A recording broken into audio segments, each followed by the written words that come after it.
Hello, my name is Carolyn Baylor, and I am a speech language pathologist at the University of Washington in Seattle, Washington. And today I'm going to share a few thoughts with families and friends of people who are experiencing speech and voice changes associated with head and neck cancer.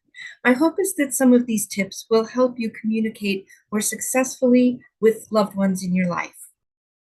Head and neck cancer can affect the way that people speak in a wide variety of ways. It might affect their voice, aspects of their articulation, or other aspects of their speaking. People can also experience brain fog or that fuzziness and fatigue with thinking associated with head and neck cancer. We will have more on that in another slide set. Your loved one may be experiencing very few or mild changes to their speech and voice, and those changes may resolve over time. On the other hand, some of you have family members who are experiencing very significant changes in how they communicate that will likely be lifelong. So the range of changes can really vary across people. This conversation today is going to be more about maintaining that partnership with your loved one around communication. We often think about communication being a joint venture, a balancing act between what we call communication partners. Communication partners are all the people who are involved in the conversation. Right now, your loved one with head and neck cancer is probably having a hard time essentially holding up their end of the conversation because of the difficulty talking or because of wider spread experiences with the cancer, such as fatigue and pain. We want to acknowledge that you as well might be struggling with your own communication. It's very common that you might have hearing loss. You might have speech or language changes associated with some health condition or experience you've had in your life. And there's no doubt you're probably experiencing some of your own fatigue as well that can impact how you communicate. So, what we want to do is acknowledge these challenges, but also think about how we can bring that balance back so that you are able to stay connected and in touch with your loved one who is experiencing head and neck cancer. These connections are so important to relationships, health, and healing that we want to be sure that they stay strong. In this slide set, I'm going to share some tips that parallel the earlier slide set I presented, which was targeting the individual who does have head and neck cancer. These tips are for families, but are very similar. First of all, ask your loved one who is experiencing head and neck cancer what helps them and what does not help them with communication. Sometimes family members are really reluctant to go up to their loved one, their family or friend, and say, boy, I noticed that your speech has changed or your voice is different. I'm having a really hard time understanding you. We don't want to hurt their feelings. We don't want to make them feel bad. We don't want to burden them. And so oftentimes family and friends kind of play along, pretending to understand, hoping they're getting what the person is saying, but often not understanding and not hearing everything correctly. Pretending to understand somebody when you don't can actually be worse. It can actually add to the burden. So it can be much better in a supportive, respectful way to acknowledge that you are noticing the changes in their speech and voice, and then asking them, what can I do to make our conversations easier? What helps you? What doesn't help you? If the person with head and neck cancer is very new to this experience, they may not really know yet what helps and what doesn't. But opening that conversation and keeping that dialogue going by checking in can be supportive. Some concrete things you might ask about is if they like it when you try to finish a sentence for them or if they don't. Most people don't like to be interrupted and would rather be given time and just have you be patient and let them finish what they're trying to say. If they want you to jump in and try to help, maybe you can ask them to give you a signal so that you know it's time to jump in. You might offer to encourage them to communicate via writing. Maybe they are doing better writing things out on a whiteboard or texting on their phone, or something that lowers the pressure on them to actually speak. Be flexible and willing to accept information from them in whatever format it works for them. Be patient with them. It probably requires extra time for them to talk and get words out. Slow down the pace of conversation. Don't rush them. Also recognize they might keep their communication with you very short, very to the point. They might not have the endurance to have a longer conversation as they used to. Don't be offended by that. They are not cutting things short because they're upset with you or mad at you or don't want to interact with you. They are probably just conserving energy. But again, you can check in with them and say, are you upset or are you just tired? And let them guide you in what they need. So the bottom line is have conversations with your loved one about what they want and need and what helps and what doesn't help. So you can have some very specific guidance instead of having to guess at what they're needing and not really knowing what would be helpful or not. It takes time for everyone to adjust to the new ways of communication. And for you as families and friends, it's really important that you take this adjustment time as well. Your loved one is learning new ways of talking, and you need to invest the time and effort of learning new ways of listening as well. If your loved one's speech sounds quite different and you're struggling to understand what they are saying, you need to practice listening to them. When I work with patients, I would tell the patient, look, you need to learn the new speech strategies or the new communication tools. And then I turn to families and friends and say, and you need to practice listening.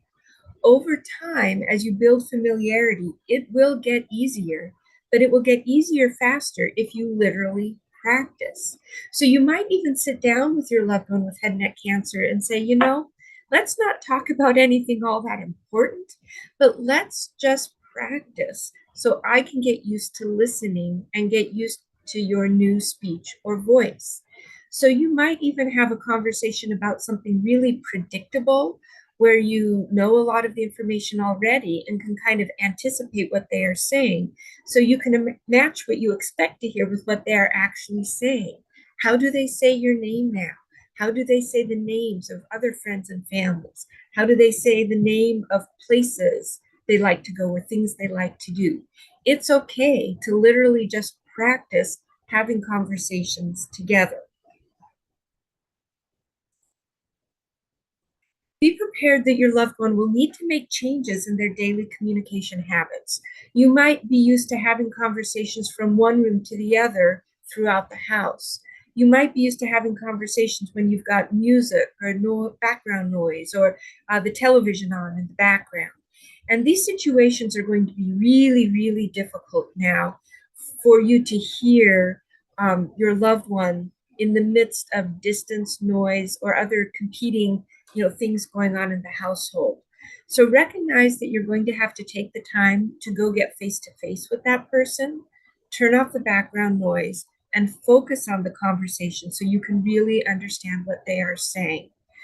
So avoid habits such as continuing to call from room to room and saying, what did you say? I don't understand you. That type of nagging tone really can be very detrimental to conversations and to relationships.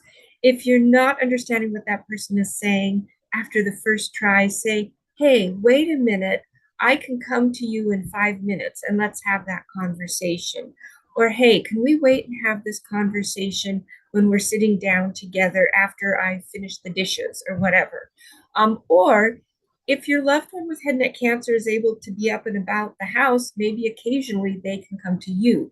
Again, this is something you need to have conversations about to set the ground rules about when are we going to have conversations, who's going to who to have the conversations, are we reserving conversations for a certain time of day, and also be sure to set up a way for your loved one to signal you if they really need you to come now because they're maybe having an urgent health need and need you there right away.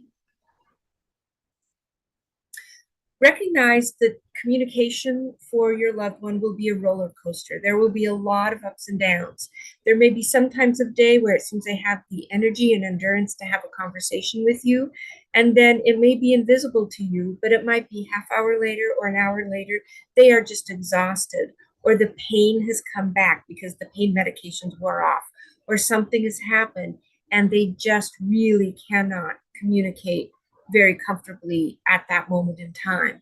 And it may not be very visible to you as the family member that, they were doing well one moment and now they're not, but they may really have experienced a change. So if they are kind of shutting down with their communication, don't be offended.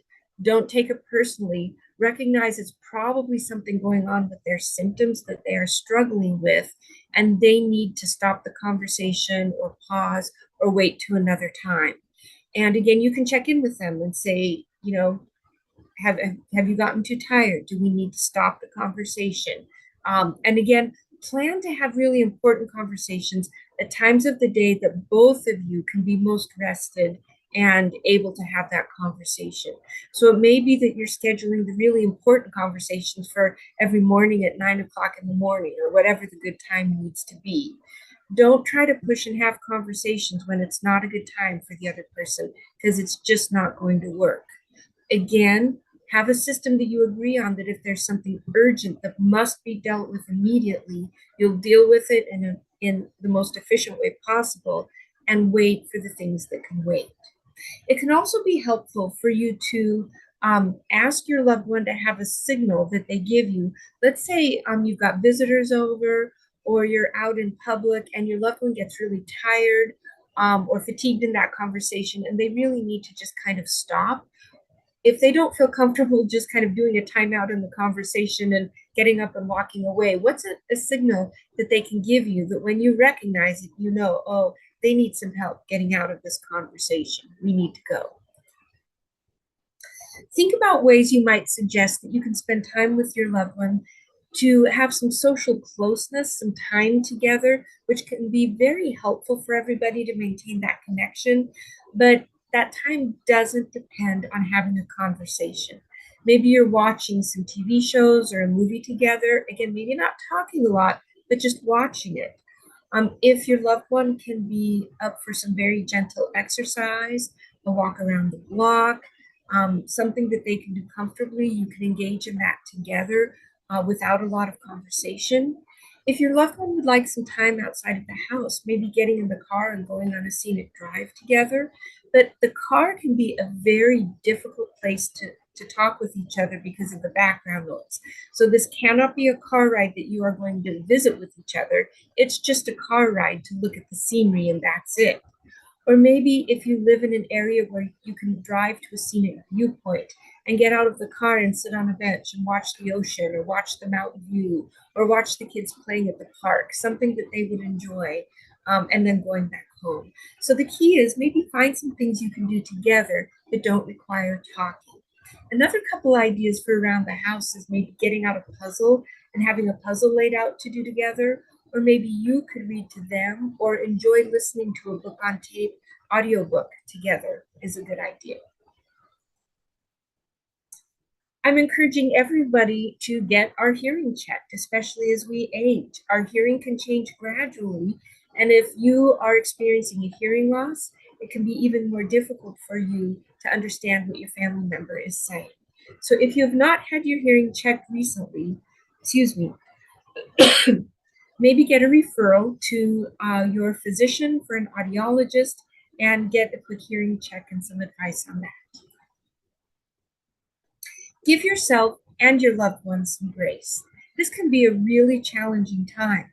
And if you're starting to lose connection with your loved one because it's harder to communicate with them, that can make this an even more stressful time.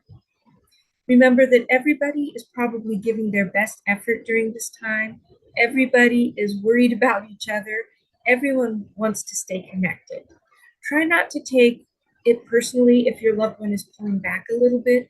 It really may be that it's just a struggle for them to talk, and they just can't communicate as easily or as much as they used to. So again, look for other ways to stay close and connected, and give each other some grace, including yourself. And it is really important to remember to take some time for yourself. Keep up your own other social connections with other family members and friends. Whether you stay in touch on social media or get together for a quick cup of coffee now and then or a phone call, whatever it might do, you might do, reach out to other people and accept their invitations for getting together, accept their invitations to help. Do not feel guilty for stepping outside of the house for 30 minutes to have coffee with a loved one. Accept the um, offers of family and friends to say, hey, let me come stay with your loved one so you can take 45 minutes to go for a walk or get out of the house. It's so important for you to take care of yourself so you can help take care of your loved one. If you or your loved one need more assistance with navigating communication changes, one resource is to reach out to your speech language pathologist. Your speech language pathologist can be a source of help for you as well as for your loved one. And if you are not connected with a speech language pathologist, your healthcare provider should be able to refer you. The American Speech Language and Hearing Association is a professional organization of speech pathologists that can also provide referral resources in your area and information. So here on this slide are some websites about information on head and neck cancer sponsored by this organization. I hope that these tips have been helpful to you and that if you would like further information, you will reach out to your speech language pathologist for more assistance. Thank you for spending this time.